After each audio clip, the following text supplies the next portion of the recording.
औज़ुबिल्लाहि मिनश्शैतानिर्रजीम बिस्मिल्लाहिर्रहमानिर्रहीम अस्सलामु अलैकुम वरहमतुल्लाहि वबरकातुहू। सूरह कसस है मेरे सामने और सूरह कसस की आयत नंबर 32 है, पारा नंबर 20 और रुकू नंबर 7 चल रहा है। आयत नंबर 31 में किस्सा आया, यानी मूसा अलैहिस्सलाम के 9 मोजज़ात में से पहले मोजज़े का जिक्र हुआ है जो कोई तूर पर मूसा अलैहिस्सलाम को दिखाया गया, और वो था वो था असा। मूसा अलैहिस्सलाम ने को हुक्म हुआ अल्लाह की तरफ से कि असा को ज़मीन पे मार। मूसा अलैहिस्सलाम ने अपनी असा को ज़मीन पे मारा और वो सांप बन गया, अजदहा बन गया। मूसा अलैहिस्सलाम उससे डर के भाग रहे हैं। अल्लाह तबारक व तआला की तरफ से फिर आवाज़ आई कि डरो नहीं, पीछे मुड़ के देखो और फिर इसको हाथ लगाओ। मूसा अलैहिस्सलाम ने ऐसा किया और हाथ लगाने पे वो पहली सूरत में लौट आया, यानी कि एक लाठी, एक छड़ी, एक लकड़ी बन गई। और मूसा अलैहिस्सलाम को अल्लाह तबारक व तआला ने फरमाया कि इन्नका मिनल आमिनीन, आप अमन वाले हैं। अब देखते हैं कि दूसरी निशानी अल्लाह तबारक व तआला ने दूसरी निशानी मूसा अलैहिस्सलाम को क्या हुक्म दिया। उसलुक ज़्यादा का फिल जेबिक उसलिक ज़्यादा का फिल जेबिक। मूसा, अल्लाह तबारक व तआला फरमा रहे हैं, मूसा अपने हाथ को अपने बगल में डाल। अब मूसा अलैहिस्सलाम हैरान होते हैं और ये भी कर गुज़रते हैं।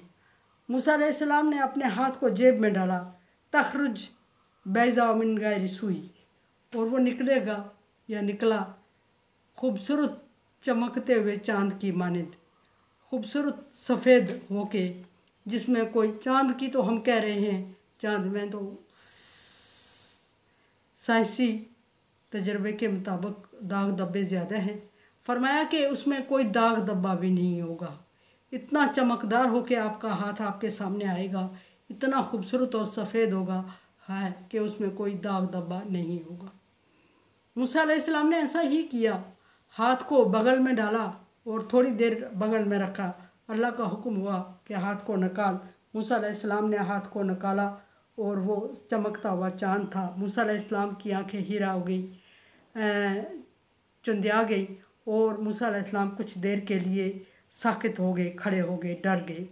और अल्लाह तबारक व तआला ने मूसा अलैहिस्सलाम की कैफियत देखी और मूसा अलैहिस्सलाम अपने ही हाथ की ताब ना ला सके, और करीब था कि मूसा अलैहिस्सलाम इस रोशनी से बेहोश हो जाते और गिर जाते, डर जाते और कभी ना होश में आते। ऐसा भी मुमकिन था कि अल्लाह तबारक व तआला का दूसरा हुक्म हुआ, वज़मुम इलैक जनाहक मिनर रहब।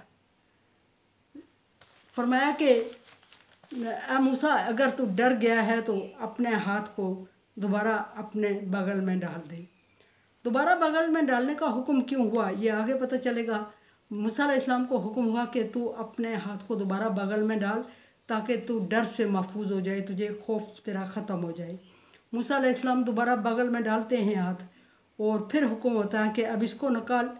तो मूसा अलैहिस्सलाम हाथ को बाहर निकालते हैं तो वो बिल्कुल पहले की तरह मूसा अलैहिस्सलाम का हाथ है, बिल्कुल उसी तरह जिस तरह के लाठी को ज़मीन पे मारा तो वो लाठी थी, बेजान थी, लकड़ी थी, और जब ज़मीन पे मारा, फेंका, तो वो अजदहा बन गई और मूसा अलैहिस्सलाम घबरा गए।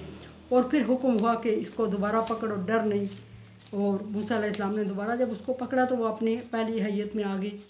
इसी तरह मूसा अलैहिस्सलाम को हुक्म हुआ कि अपने हाथ को बगल में डाल और निकाल। जब मूसा अलैहिस्सलाम ने देखा तो हाथ बहुत खूबसूरत और चमकता हुआ था, करीब था मूसा अलैहिस्सलाम उस रोशनी से बेहोश हो जाते। अल्लाह तबारक व तआला ने दोबारा हुक्म दिया कि बगल में हाथ को डाल दोबारा, ताकि मूसा अलैहिस्सलाम का खौफ दूर हो। ये पहले मैं अर्ज़ कर चुकी हूँ कि मूसा अलैहिस्सलाम को अल्लाह तबारक व तआला बार बार ये प्रैक्टिस इसलिए करवा रहे थे कि मूसा अलैहिस्सलाम ने फ़िरौन के सामने जाके ये प्रैक्टिस करनी थी, और ऐसा ना हो कि वहाँ जाके मूसा अलैहिस्सलाम अपने ही मोजज़ात को देख के बेहोश हो जाएं, डर जाएं, खौफज़दा हो जाएं या कमज़ोर पड़ जाएं। इसलिए बार बार तजुर्बात करके मूसा अलैहिस्सलाम को मजबूत करना था मकसद। मूसा अलैहिस्सलाम ने जब हाथ को दोबारा बगल में डाला, अल्लाह के हुक्म से बाहर निकाला, तो वो आम हालत में नॉर्मल हाथ था।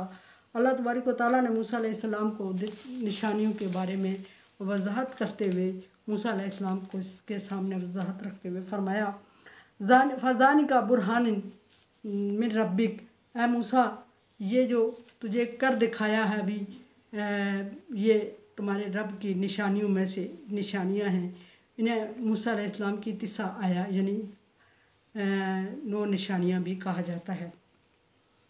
फरमाया कि ये तमाम निशानियां तुम्हारे रब की तरफ से हैं और इसलिए हैं कि मिन इला फ़िरौन व मलाइही, और ये दे के तुझे फ़िरौन और सरदारों की तरफ भेजा जाएगा। इन्हीं निशानियों के साथ तुम्हें फ़िरौन और फ़िरौनियों के दरबारियों की तरफ भेजा जाएगा और ये ज़रूरत पड़ेगी तुम्हें वहाँ फ़िरौन और फ़िरौनियों के सामने ऐसा करना पड़ेगा तुझे, और फ़िरौन और फ़िरौनियों के सामने ऐसा करना पड़ेगा तो ताकि तेरा दिल मजबूत रहे। तू पहले इन चीज़ों को, इन निशानियों को, इन मौजज़ात को देख चुका हो बार बार, और देखने के बाद तुझे तसल्ली हो गई हो कि ऐसा मुमकिन है तो फिर ही तू कर पाएगा। अगर तुझे तसल्ली नहीं होगी तो तू वहाँ जाके उनके सामने ये प्रैक्टिस नहीं कर पाएगा। और ये तुझे करनी है, ये साबित करने के लिए, अपने आप को पैगंबर साबित करने के लिए ये मूसा अलैहिस्सलाम को फ़िरौन के सामने मौजज़ात दिखाने थे, करने थे। फरमाया कि इला फ़िरौन व मलाइही, ये निशानियाँ फ़िरौन और फ़िरौनियों के सामने करना ज़रूरी हैं और तेरे रब की तरफ से तुझे अता की गई हैं और तुम्हें करनी है। इन्नहुम कानू कौमन फ़ासिकीन, क्योंकि फ़िरौन और उसकी कौम जो है वो फासिक और गुनहगार लोग हैं, और फासिक और गुनहगार की इस्लाह के लिए अल्लाह तबारक व तआला ने मूसा अलैहिस्सलाम से फरमाया कि तुम्हें नामज़द किया है मैंने, और नामज़द करने का मकसद ये है कि फ़िरौन का आखिरी टाइम, और हो सकता है उसके सामने एक दूसरी जगह अल्लाह तबारक व तआला ने हुक्म दिया कि उसके पास जाओ, वो सरकशी कर रहा है, सरकशी पे उतर आया है, और आप दोनों उसके पास जाके उसको इस्लाह की दावत दो, तौहीद बारी ताला की तरफ बुलाओ, शायद कि वो मान जाए। फिर मूसा अलैहिस्सलाम को हिकमत सिखाई थी कि नरमी से और एहतराम से उससे बात करना, ताकि वो हो सकता है वो मान जाए। हालांकि अल्लाह तबारक व तआला को पता था, अंदाज़ा था कि वो मानेगा नहीं, लेकिन आदत के मुताबिक, फ़ितरत के मुताबिक अल्लाह तबारक व तआला ने उसकी हदायत का इंतज़ाम किए बगैर उसको मौत नहीं देनी थी। मौत भी उसकी इतनी रसवाई से और बेचारगी से, और अगर अल्लाह तबारक व तआला हदायत का इंतज़ाम किए बगैर उसको इस कदर भयानक मौत दे देते तो फिर ये शायद अल्लाह की तरफ निस्बत जाती कि अल्लाह तबारक व तआला ने हदायत का इंतज़ाम किया ही नहीं और अल्लाह ऐसा कर चुका है, सो अल्लाह ज़ालिम है। अल्लाह तबारक व तआला फरमाते हैं लैसा बिज़्ज़ाल्लिमिन लिल अबीद, मैं अपने बंदों के साथ जुल्म नहीं करता। सो उसने मूसा अलैहिस्सलाम के ज़रिए फ़िरौन के मरने के वक्त उसकी हदायत का इंतज़ाम भी किया, जो फ़िरौन ने कबूल नहीं किया और रसवाई की मौत गले लगा ली। कुरान समझे, देखे समझे और सब्सक्राइब करें और सदका जारिया में मेरा साथ दें। अल्लाह तबारक व तआला का हुक्म ताअवनु अला बिर्रि व तक़वा, नेकी और भलाई के कामों में एक दूसरे से ताअवुन करें। सो चैनल को सब्सक्राइब और शेयर करके ताअवुन करें। अल्लाह हाफ़िज़।